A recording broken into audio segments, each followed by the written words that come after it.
70% of people say a budget would actually help them accomplish their life and money goals. Yet 40% of people don't have them. But guess what? High income people hate budgeting. It's like a curse word.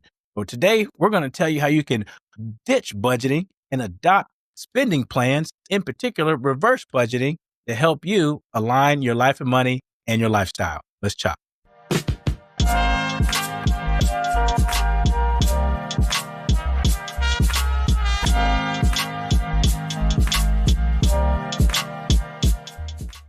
People hate the B word. It's like cursing, budgeting. But we're going to talk about spending plans, in particular, reverse budgeting, and how it can be less restrictive to your lifestyle and your retirement savings plans, and where you can spend guilt and shame free. Hi, I'm Dr. Preston Cherry, founder and CEO of Concurrent Wealth Management, where we help you align your life and money so you can build and use your wealth your way. And please like and subscribe to the show so you don't miss an episode. All right, let's chop. Budgeting. Ooh, did I curse right there? People don't like budgeting, but budgeting can be good for folks that are really trying to find leakages in their money flows, inflows and outflows, and really place money in compartments and figure out how to track their money in a better way to reduce anxiety and stress. You've heard about budgeting aspects like the 50-30-20 rule, and where you have 50% covering your needs, 30% your wants, and 20% of your savings. Those are buckets. And when you're really conforming your budget and starting your budget or wanting to track your budget, then that's great. But how about when you have a less confined lifestyle to where you can break out and say, you know what, we have a lifestyle right now. We have goals that we want to accomplish in the future, and we want to balance those out and not worry about having so many restrictions on our budget, the R word, right? So let's kick off with, for you high income earners, what's the difference between spending plan and a budget? Well, as I mentioned, a budget with that common rule of thumb of 50-30-20, those are bucket areas. And when you have 50% for needs and 30% for wants, and it says that all I have is 30% for wants, that said, that can be good in certain situations. But what about a want to just spend without guilt, right? You have an aligned lifestyle that you want to live right now. I always say that you don't have to starve your now in order to feed your later.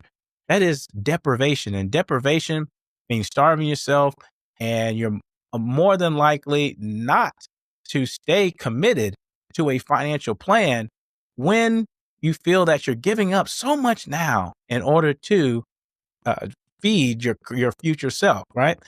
You are a whole self that has both your current and future. So when we talk about a spending plan is about alignment. And I always say, if you hear this show a lot, you'll say, align your life and money so you can give your money assignments. Life and money alignment gives your money assignments. And when you do that, then you become more values-based, more preference-based in your money assignments. And then you have more stick-to-itive glue in order to do so.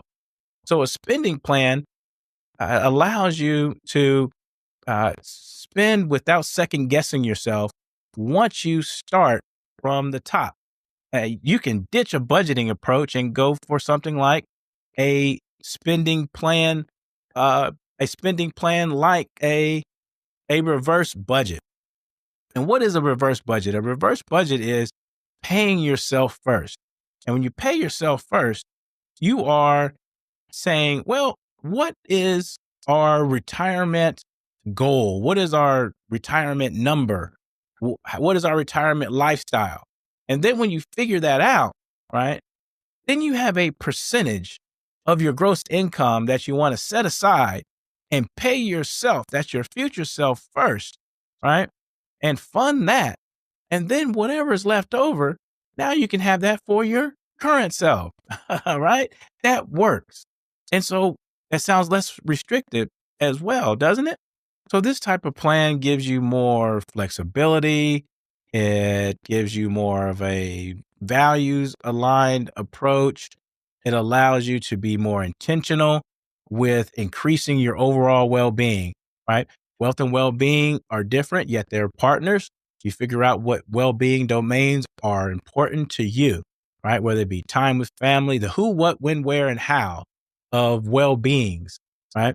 Whether in its internal and your external selves. External selves is your family and those that you love, your loved ones. How do you want to fund those areas, right? And assign that money to.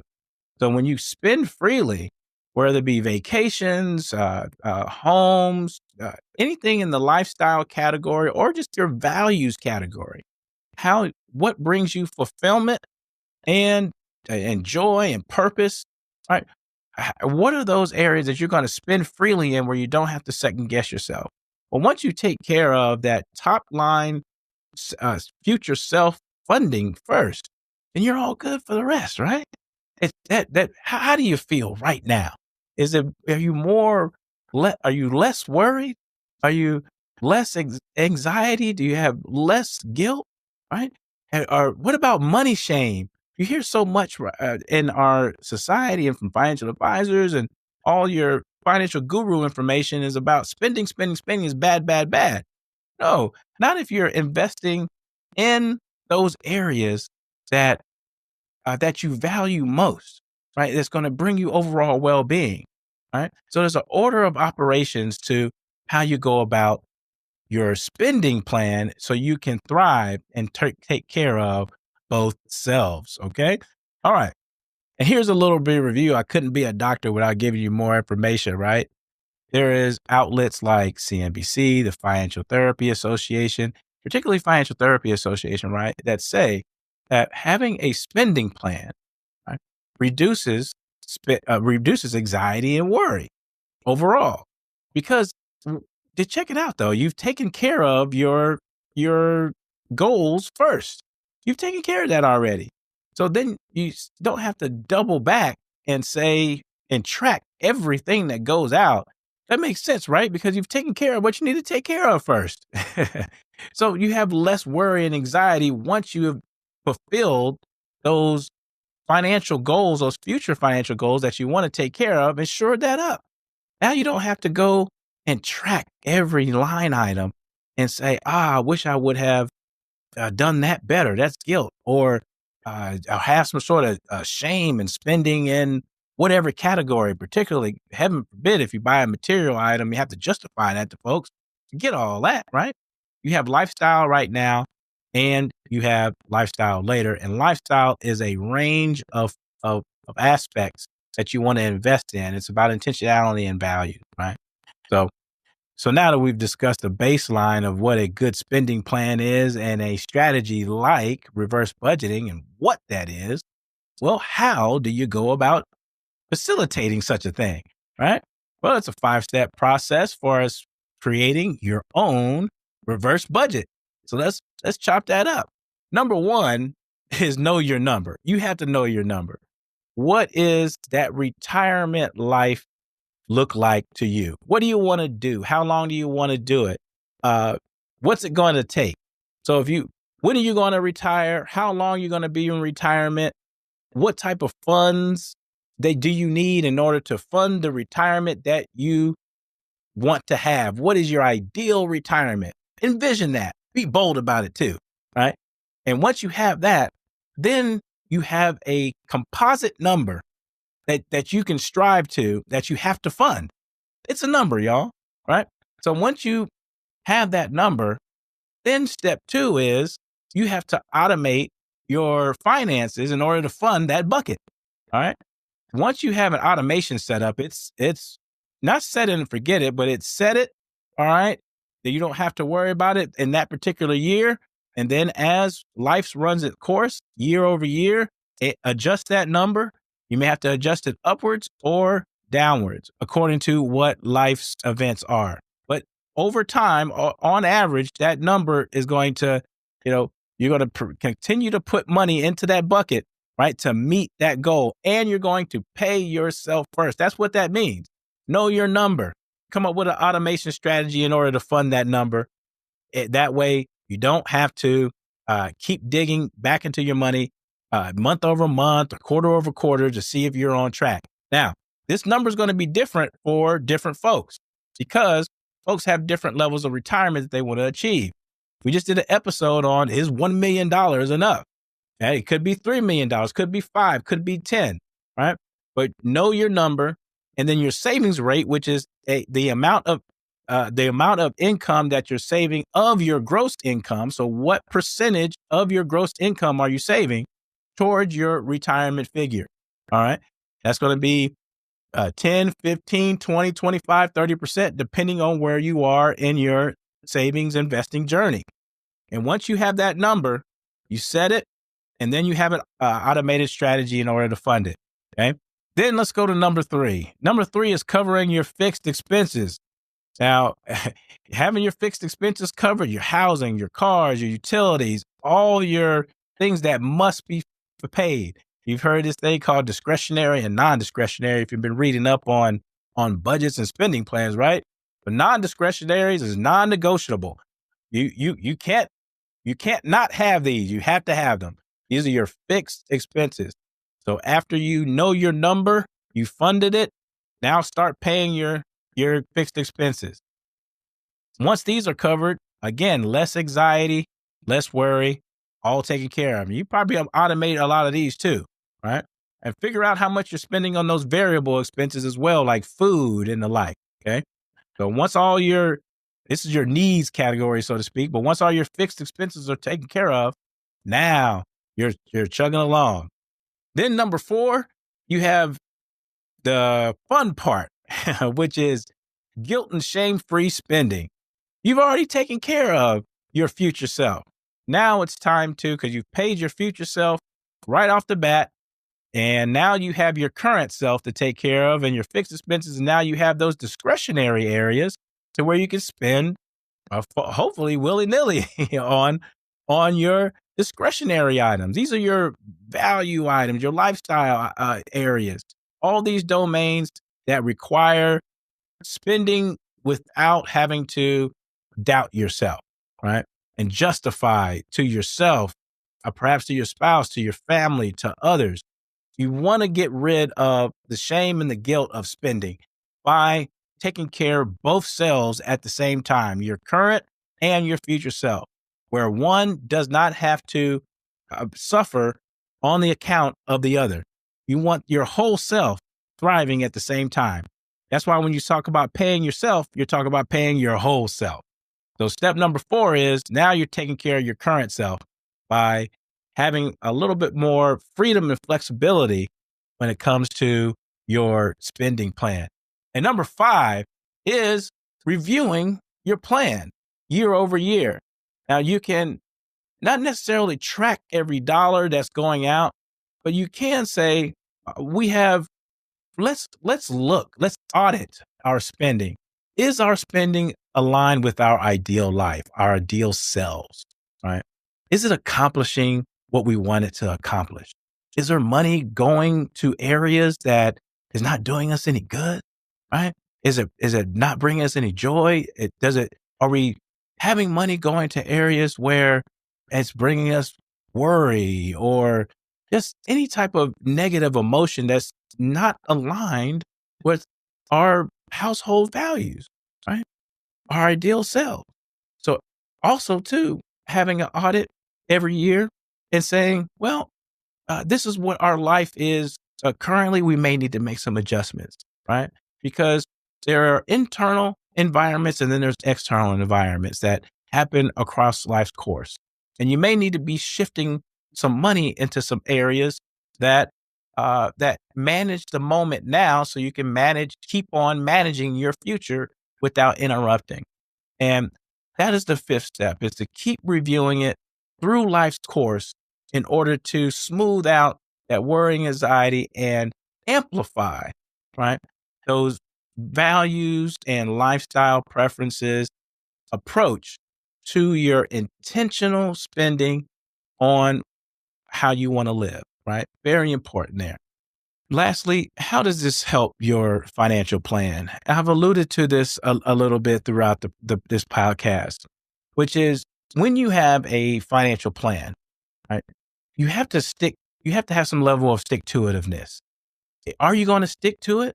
Because financial and life success is about a few C's, which is commitment, right? Courage and compounding. And once you have this system in place, the courage to boldly think about your ideal life and your ideal selves without explanation to others, right?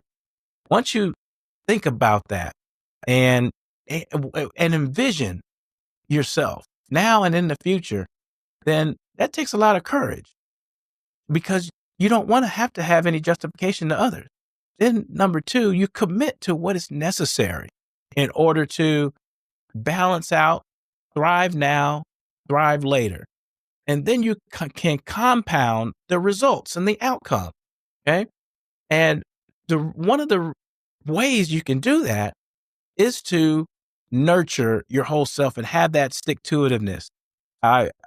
If you're a Gen Xer on watching this show, then you know something a little bit about Elmer's glue. And remember, you used to have those art projects where you put the glue on the construction paper and you slide all around. Well, now you got the Gorilla glue, and you put one dot on your hand, and it sticks everything, right? As a matter of fact, if you put one dot on your hand and don't wash it off, it doesn't wash off, right? So everything sticks to that. What is that Gorilla Glue that's going to have you be more committed, to your plan now and later, and be committed to funding both selves, and be committed to the courageous act of not having to justify your preferences or life every day, every month, every year to yourself and to others. Don't worry about what others are talking about, right? Spend the way you want to spend by funding your retirement, your future self. Pay yourself first, and then your current self can be funded as well. My dad, I'll tell you, I'll end this segment with a story. Paying yourself first meant a little something different in my household. My dad always said to keep some money on you. And what he was saying there is keep some money on you before you pay other folks. Now, in this concept, you're paying yourself first, and for your current self or your future self first, and then your current self. It's the same premise. My pops was saying that if you pay your current self, then you feel more well. All right. You can handle the now, because you have to be well now in order to do what you need to do to take care of your future. So he said, put some money on your pocket, then do such and such, right? So a reverse budgeting plan is saying pay your future self first and then take care of your current self. The premise is still the same. You are a whole self, and you must take care of your whole self, right? In order to thrive later on. Because if one or the other is missing out on being nourished, then nothing will get accomplished, and you won't have overall wellness. All right. So when we're talking about having I was about to say the B word. No, not a budget, not a regular budget, but a reverse budget. That's the spending plan you want to have so you can have the lifestyle that you want. Take those 5 steps, know your number, fund your number with automation, take care of your fixed expenses, right? Then you have spending plan, then you review. All right. That's what I got for you. Throw those budgets out of the trash. All right. And if you like what you've seen, heard, and feel on the show, please like and subscribe and share with your family, friends, and colleagues. Until the next time, we'll chop soon. Cheers.